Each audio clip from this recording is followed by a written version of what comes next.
Membahas tentang pengamalan sila pertama, ketuhanan yang Maha Esa, kurangnya toleransi agama antar mahasiswa. Seiring dengan perkembangan zaman dan kemajuan teknologi yang sangat pesat seperti saat ini, nampaknya nilai-nilai Pancasila cenderung berubah. Di kalangan mahasiswa ini tercermin dari banyaknya sifat dan pola pikir yang ditunjukkan mahasiswa yang tidak sesuai dengan nilai-nilai luhur Pancasila.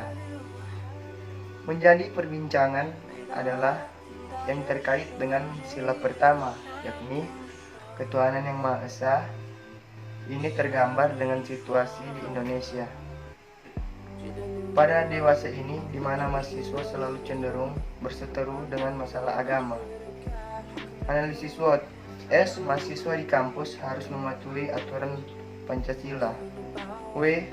Masih banyak mahasiswa yang tidak beragama yang tidak mematuhi dan mengetahui makna dari Pancasila. O. Perbanyak spanduk atau kegiatan-kegiatan kerohanian yang dapat meningkatkan kesadaran akan Pancasila. T. Banyak golongan-golongan yang masih tidak menghargai adanya Pancasila. Masih banyak yang terjadi di sekitar kita. Ada yang saling mengejek agama satu sama lain. Bahkan antar sesama agama mencari kekeliruan pada agama yang lain, sehingga keributan dan hilangnya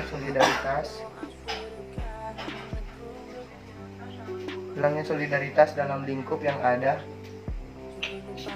Ada juga yang saling tidak menghormati waktu ibadah. Misalnya ada teman kita yang sedang mengadakan ibadah puasa, kemudian teman yang satunya datang menggodai dia dengan berbagai makanan, dan akhirnya teman yang sedang puasa tersebut tergoda dan membatalkan ibadah puasanya.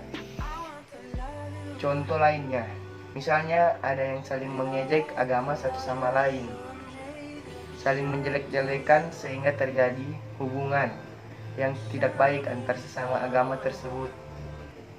Bisa saja terjadi tawuran atau kekerasan baik secara langsung maupun secara tidak langsung, misalnya terlewat sosial media, saling mengejek atau menghina lewat status sosial media, dan saling, yang paling fatal bisa saja mengakibatkan pembunuhan ataupun tindak kriminal, sehingga bisa melibatkan jalur hukum dan tersangka mendapat hukuman di penjara.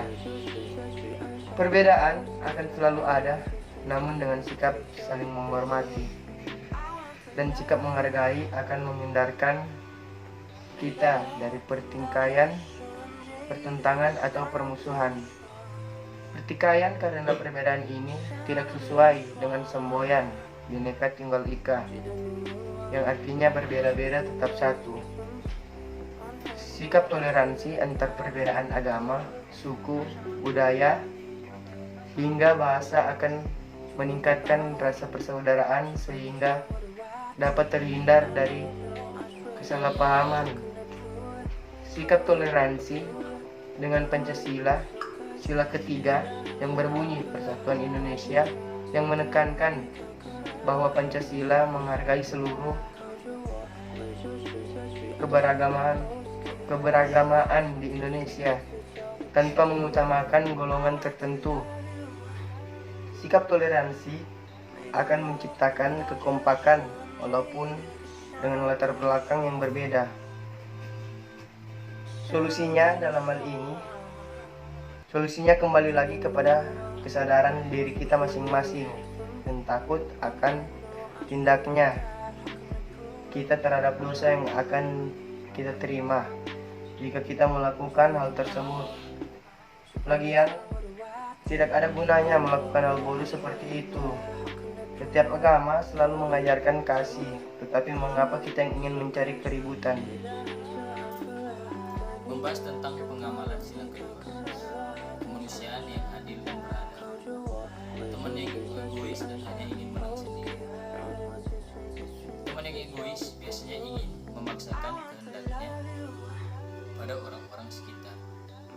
seringkali menyakitkan hati. Untuk menghadapinya, dengarkan saja dia bicara, tapi jangan dimasukkan ke dalam hati. Setelah didengarkan, kemudian abaikan saja. Kalau sarannya baik, ambil. Tapi jika itu buruk atau merendahkan, buang. Egois memang salah, tapi ada kalanya orang tertentu tidak bisa lepas dari perangai. Bisa jadi disebabkan ada luka di masa lalu yang membuat kelakuan atau mentalnya seperti itu. Analisis SWOT. S. Jiwa Pancasila harus ditumbuhkan dalam kondisi apapun di kalangan mahasiswa. W. Banyak pemuda-pemudi yang tidak mengerti makna Pancasila. O. Perbanyaknya kegiatan yang dapat menumbuhkan rasa Pancasila dari semua kalangan, terlebih khusus di kalangan mahasiswa. I. Arti Pancasila belum meresap di semua kalangan. Tidak bisa dipungkiri, dalam suatu perkumpulan pasti ada salah satu yang egois. Entah apa yang membuat dia seperti itu, tapi kondisi tersebut bisa merusak persahabatan. Apalagi jika Anda tidak mengetahui trik khusus atau cara menghadapi teman yang egois. Rasa ego sebenarnya ada di dalam tiap diri manusia. Hanya saja kadarnya yang berbeda. Perbedaan kadar dapat dipengaruhi kondisi keluarga hingga pengalaman hidupnya. Misalnya, dulu selalu dianggap sebelah mata dan ditindas atau dibully. Sekarang dia tidak mau lagi seperti itu, hingga dia lupa bahwa tindakannya sudah kelewatan batas. Sebagai sahabat, seharusnya kita memahami karakter masing-masing tanpa harus bermusuhan, supaya tidak saling membenci dengan sahabat sendiri. Seperti yang sudah dikatakan tadi, mungkin ada pengalaman hidup yang membuatnya seperti itu. Ada kalanya kita lihat ataupun kita tidak pernah mengalami di kelas, ada teman yang tidak memiliki ambisi untuk mendapatkan nilai-nilai yang tinggi, sehingga jika ada teman yang tidak ingin bertanya kepadanya, dia enggan untuk menjelaskan karena dia takut untuk tersaingi, dan dia ingin hanyalah dia yang memiliki nilai tinggi dalam kelas itu. Padahal kan sistem kampus sudah tidak sama seperti sistem di sekolah, yang dimana kita harus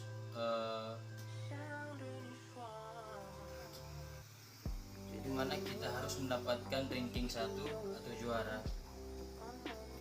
Solusinya satu-satunya cara yaitu menegur dia, tetapi kita harus menegur dengan bahasa yang baik dan sopan dan mudah dimengerti tanpa kekerasan agar tidak membuat hatinya sakit. Supaya dia bisa sadar akan rasa kemanusiaan yang harus dibangun di dalam kelasnya, karena mungkin hanya dia yang pandai di dalam kelas tersebut. Jadi mohon mengarahkan dia yang belum mengerti agar adil. Kan tidak mungkin menyuruh dosen untuk menjelaskannya lagi. Intinya jangan biarkan hal apapun merusak ikatan persahabatan kita, termasuk sifat egois. Semua orang pasti pernah bersikap egois, mau menang sendiri. Terkadang ada orang sifat yang egoisnya seakan tidak pernah berhenti. Jika perilaku teman membuat Anda frustasi, mungkin sudah waktunya bertindak sesuatu. Ada beberapa cara untuk mengungkapkan sifat egois dan menasihatkannya. Persahabatan kalian mulailah dari identifikasi masalah, kemudian ungkapkan perasaan Anda kepada teman dan carilah solusi terbaik bersama. Membahas tentang pengamalan sila ketiga Persatuan Indonesia. Solidaritas sesama mahasiswa mengikuti organisasi kemahasiswaan di lingkungan kampus. Analisis SWOT. S. Pancasila mampu menyatukan perbedaan mahasiswa dalam satu kampus tersebut. W. Banyak perbedaan mengenai arti Pancasila yang menyebabkan pertemanan dalam lingkungan mahasiswa terpecah belah. O. Membuat suatu event atau kegiatan dalam organisasi-organisasi yang ada yang dapat menyatukan solidaritas mahasiswa. T. Perbedaan pendapat mengenai arti Pancasila menyebabkan hilangnya rasa persatuan. Ada berbagai macam organisasi mahasiswa di kampus seperti Himaju, BEM, dan lain-lain. Jika kita termasuk salah satu bagian dari organisasi, tentunya kita harus mempunyai jiwa solidaritas dan patriotisme yang tinggi. Tapi bagaimana jika ada orang yang tidak memiliki jiwa solidaritas yang tinggi? Contohnya dalam satu organisasi dia tidak taat aturan. Dia malas mengikuti rapat atau pertemuan yang rutin diadakan. Apakah dia masih pantas ada dalam organisasi tersebut sementara jiwa solidaritasnya rendah dan mungkin akan berpengaruh buruk pada kinerja organisasi itu? Bergaul dengan orang-orang memiliki pandangan yang berbeda memang bukan hal yang mudah. Namun, apabila kita dapat menemukan rasa saling memahami dan keinginan untuk saling memberikan semangat kepada satu sama lain, tanpa adanya egoisme, hal tersebut akan sangat indah. Itulah mengapa kita membutuhkan daya solidaritas. Masing-masing manusia pasti memiliki kepribadian yang berbeda-beda.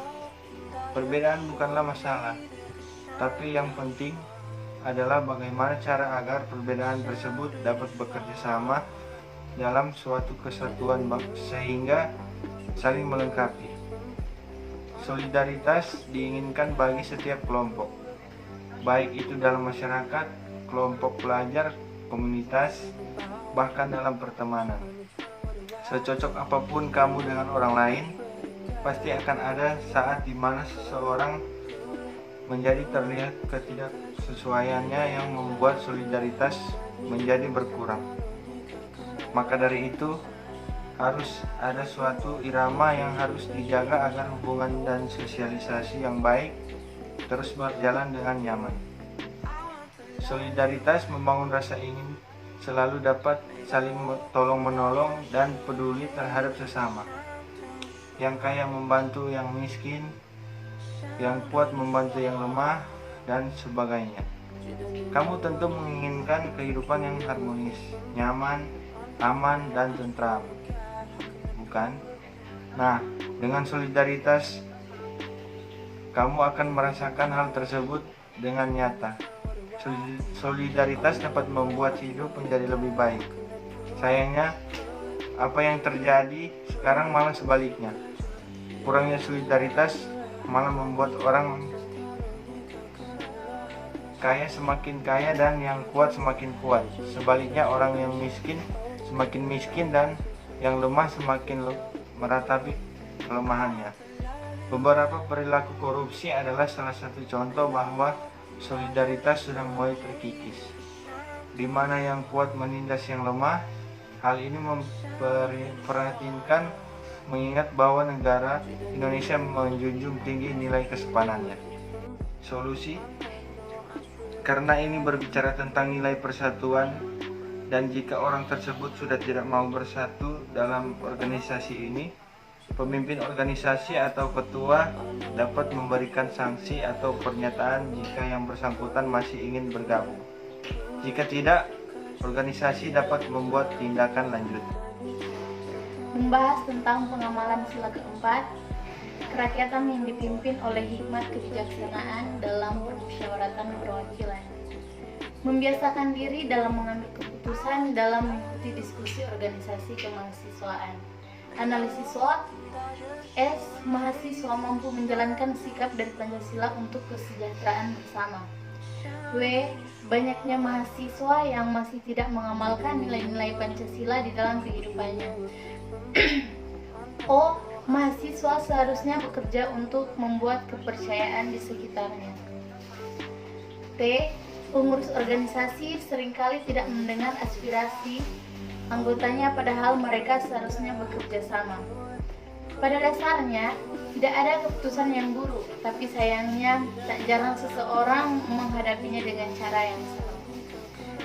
Sebagian memutuskan sesuatu tanpa berpikir panjang. Sebagian lagi menunda mengambil keputusan hingga akhirnya terlambat.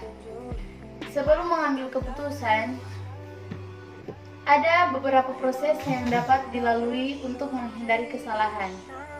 Yang pertama, menyelidiki situasi atau masalah secara detail. Yang kedua, mengumpulkan berbagai macam informasi terkait dengan situasi tersebut. Yang ketiga, menciptakan beberapa alternatif keputusan yang baik untuk dijadikan opsi untuk dipertimbangkan. Yang keempat, mengidentifikasi resiko, kelayakan, dan implikasinya dari setiap opsi keputusan. Yang kelima, memilih solusi atau keputusan terbaik dari proses identifikasi yang sebelumnya sudah dilakukan. Yang keenam, mengevaluasi kembali atau double check keputusan sebelum diimplementasikan. Kehidupan sehari-hari kita sebenarnya adalah kehidupan yang selalu bergumul dengan keputusan. Keputusan merupakan kesimpulan terbaik yang diperoleh setelah mengevaluasi berbagai alternatif. Di dalam arti tersebut terkandung unsur situasi dasar, peluang munculnya situasi dasar, dan aktivitas pencapaian keputusan. Lantas pertanyaannya, apakah setelah evaluasi alternatif serta merta begitu saja hadir keputusan? Iya, secara rasional kesimpulan tersirat dalam premis-premis sehingga hanya kepentingan perumusan saja. Keputusan adalah hasil pemecahan masalah yang dihadapinya dengan tegas. Hal ini berkaitan dengan jawaban atas pertanyaan-pertanyaan tentang apa yang harus dilakukan dan mengenai unsur-unsur perencanaan. Dapat juga dikatakan bahwa keputusan itu sesungguhnya merupakan hasil proses pemikiran yang berupa pemilihan satu di antara beberapa alternatif yang dapat digunakan untuk memecahkan masalah yang dihadapinya. Keputusan itu sendiri merupakan unsur kegiatan yang sangat penting. Ketika kita mengikuti diskusi dalam suatu organisasi, biasanya kita mengambil keputusan secara mufakat dan adil. Dalam mengambil keputusan tidak hanya terjadi karena mengikuti diskusi dalam organisasi, tetapi dalam kehidupan kita sehari-hari, kita turut mengambil keputusan yang sudah kita pertimbangkan dengan bijak. Bagaimana jika kita tidak bijak mengambil suatu keputusan? Tentunya apa yang kita jalankan tidak akan sesuai dengan segala ekspektasi. Solusinya yang pertama, berpikir dulu sebelum berbicara. Bersikap reaktif terhadap semua perbuatan dan perkataan orang menjadi kesalahan awal dalam menemukan pemecahan masalah, sebab pada saat itu emosi Anda ikut bermain.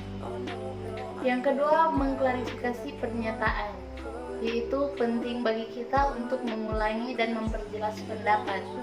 Hal ini dilakukan agar tidak terjadi perbedaan persepsi dan menghindari kesalahpahaman dengan lawan bicara. Yang ketiga, gunakan nada dan volume suara rendah. Nada dan volume suara saat menyampaikan pendapat mempengaruhi reaksi lawan bicara. Jika menggunakan suara yang besar atau meninggikan nada bicara, lawan bicara bisa saja tersinggung. Untuk itu, rendahkan nada volume supaya penekanan kata-kata dalam penjelasan dapat disampaikan dengan baik tanpa membuat orang lain sakit hati. Yang keempat, bersikap empati. Bila memungkinkan, cobalah untuk berempati dengan orang lain. Bayangkan seolah-olah Anda berada di posisi mereka. Anda tidak akan berhasil jika tidak mencoba dan dibiasakan. Pengamalan sila kelima, keadilan sosial bagi seluruh rakyat Indonesia. Penerapan persamaan dan saling menghargai hasil karya orang lain. Sebagai mahasiswa, berupaya menghargai hasil karya orang lain dengan tidak mencontek atau membuat plagiat atas hasil karya ilmiah teman, dan saling berlaku adil terhadap sesama teman. Seringkali kita hanya mencari gampang dan tidak mau berusaha, sehingga timbul niat untuk mencontek saja, padahal teman kita sudah dengan susah payah membuat karyanya.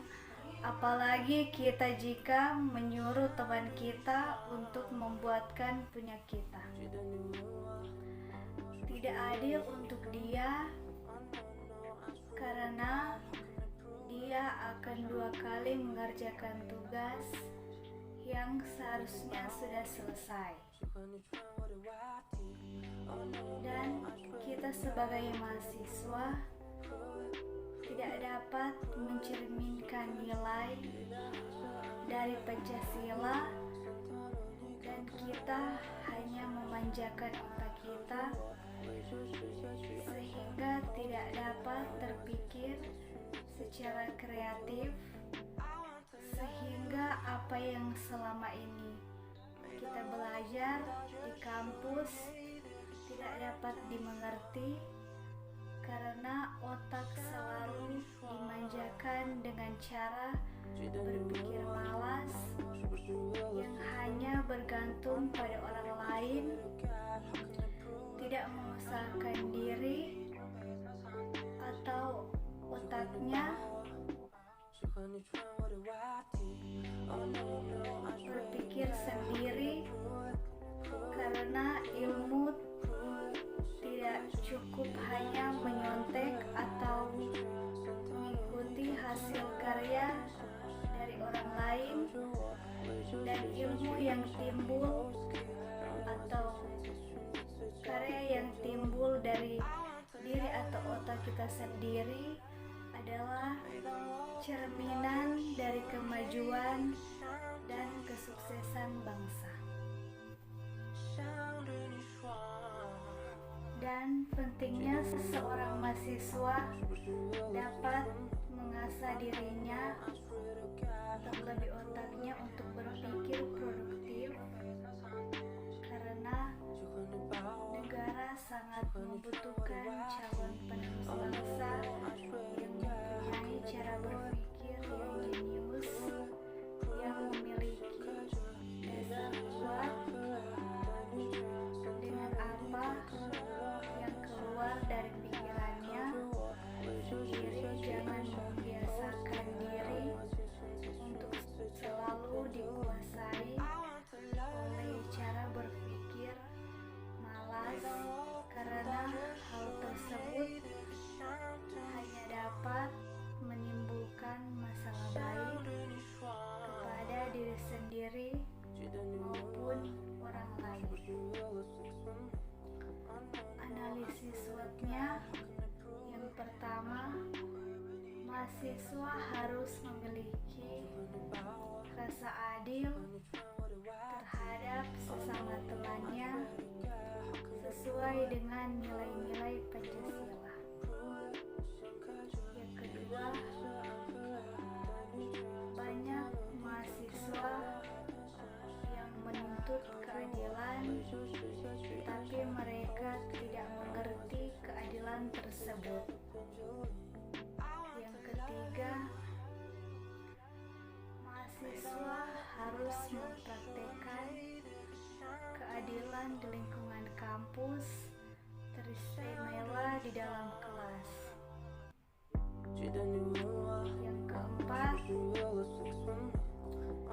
sebagian mahasiswa masih banyak memperlakukan temannya secara tidak adil. Kendala-kendala masalah kuliah daring tentang jaringan internet. Yang pertama, jaringan internet yang lambat. Salah satu masalah utama yang banyak dihadapi oleh mahasiswa adalah jaringan internet yang lambat. Padahal, pembelajaran daring membutuhkan jaringan internet yang cukup kuat, karena mengingat media yang digunakan berupa Zoom, Google Meet, dan lain-lain. Yang kedua, harga kuota internet yang mahal. Selain jaringan internet yang sangat lambat, terutama untuk mereka yang berada di daerah-daerah pedalaman, tantangan dan halangan belajar online selanjutnya adalah harga kuota internet yang terlalu mahal bagi sebagian besar orang. Dan juga susah sinyal menjadi salah satu kendala dalam masalah kuliah daring. Koneksi internet yang bermasalah, sinyal internet untuk daerah tertentu bermasalah sehingga kesulitan mencari info tugas dan mengikutinya, serta banyaknya tugas tidak sebanding dengan minimnya penjelasan dosen. Dan juga karena keterbatasan jaringan menjadikan mahasiswa sulit untuk memahami materi tugas yang diberikan. Selain itu, dinilai kurang efektif untuk menambah pengetahuan mahasiswa. Solusinya, satu-satunya solusi yang dibutuhkan adalah dengan mencari tempat yang mempunyai jaringan internet yang menunjang, dan kita dapat menyuruh dia untuk mencari tempat di sekitar kampus atau di sekitar kota Manado saja, tapi bisa jadi dia belum mempunyai cukup uang.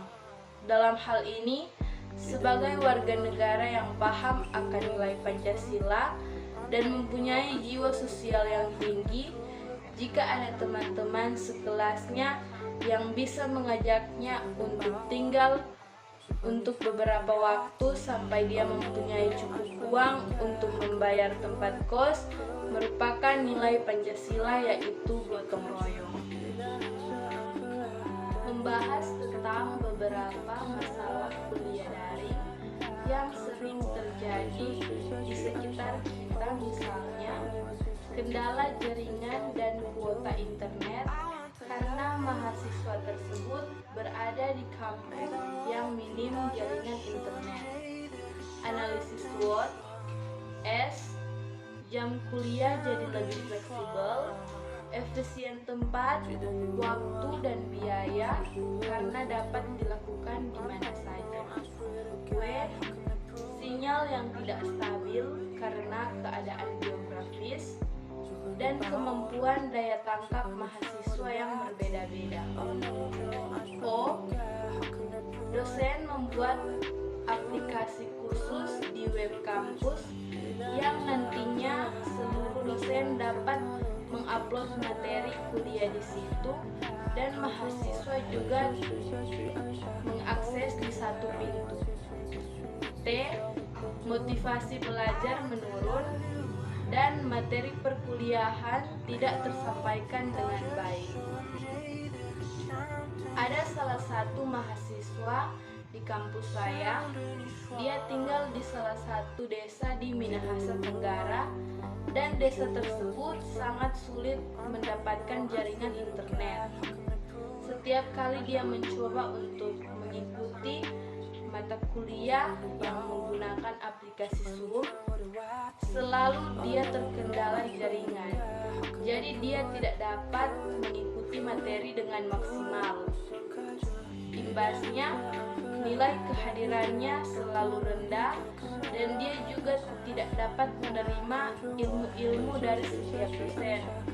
Jika terus seperti ini, hal terburuk yaitu dia tidak bisa lanjut di semester berikutnya. Membahas tentang beberapa masalah kuliah daring yang sering terjadi di sekitar kita, misalnya seringkali kurang dapat memahami materi karena hanya melakukan pembelajaran lewat daring. Analisis SWOT. S. Peningkatan kompetensi mahasiswa dan dosen dengan penggunaan media daring, efektivitas sarana berinteraksi antara dosen dan mahasiswa untuk lebih leluasa dalam bertukar pikiran atau berdiskusi. W. Meningkatkan kualitas media pembelajaran daring dan metode pembelajaran agar dikemas lebih menarik dan tidak monoton. O.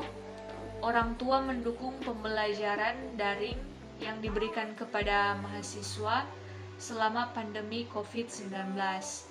Dengan pembelajaran daring, mahasiswa tetap dapat berinteraksi dan adanya timbal balik dengan dosen. T. Mahasiswa merasakan kesulitan berkonsentrasi dan suasana rumah yang kurang nyaman dan kurang mendukung saat pembelajaran daring. Kondisi ekonomi keluarga yang kurang stabil saat pandemi COVID-19 juga sangat berpengaruh terhadap pembelajaran daring. Lokasi yang jauh dari kampus atau di kampung menyulitkan mahasiswa dalam memperoleh signal yang baik saat pembelajaran daring. Jika kita mengsurvei beberapa mahasiswa di kelas kita dan kita tanyakan manakah yang lebih efektif antara perkuliahan luring atau perkuliahan daring, pasti 8 dari 10 akan menjawab luring. Kenapa?